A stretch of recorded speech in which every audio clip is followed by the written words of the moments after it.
This is what I wanted to do since I was a little girl. I did my book report in first grade on Elizabeth Blackwell, the first female physician, and I worked as a medical interpreter throughout middle school and high school. And I love what I do. I love seeing patients, helping them reach their full potential, and I'm fulfilled every day. Vision is something that is very important to people. I was actually dead set against ophthalmology.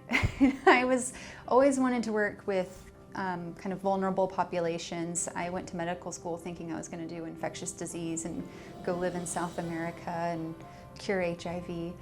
And when I went to medical school, ophthalmology was an option. And I only selected it because my grandfather was an ophthalmologist and my aunt is an ophthalmologist. And so I thought I should know what they're doing. And I fell in love with it. I really loved the impact that you can have on somebody, that you can truly change someone's life with a 20-minute cataract surgery. As ophthalmic surgeons, we are very fortunate in that the interventions, a lot of the interventions we have at our fingertips can have a huge impact on the patient's life from the moment we finish the procedure. I've seen patients cry on the table as soon as you sit them up from cataract surgery. They look out with their eye and like, wow, and they just start bawling. And it's amazing. It's a great feeling that we're privileged to be a part of that experience. If someone is losing vision, but they don't have access to health care in order to correct that vision, they can't get jobs, they can't raise themselves out of the situation they find themselves in because vision is imperative. And so that's kind of my goal, whether it's international work or local work here in Georgia.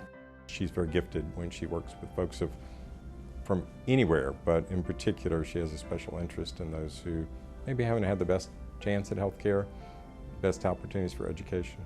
For her, that's where ophthalmology has meaning. People are motivated for many different reasons. I think Dr. O'Banion is just such a good person, and it just comes from her desire to make a difference in the world and to help others. A patient who comes in and doesn't speak English, that's a huge barrier to quality medical care. When they find a physician who speaks their language, it just opens up a whole world of possibilities. And Dr. O'Banion's all about opening up possibilities. And I'm not surprised in the least that she speaks Spanish. I'm actually thinking she probably speaks a couple of other languages she didn't acknowledge there. You can just see the moment that I ask them, which language do you prefer? And then they ask if I speak Spanish, and I say yes. That load has been lifted off of them. They just breathe this sigh of relief and realize that they have somebody that they can communicate with. So much of medicine and the patient-doctor relationship is about communication.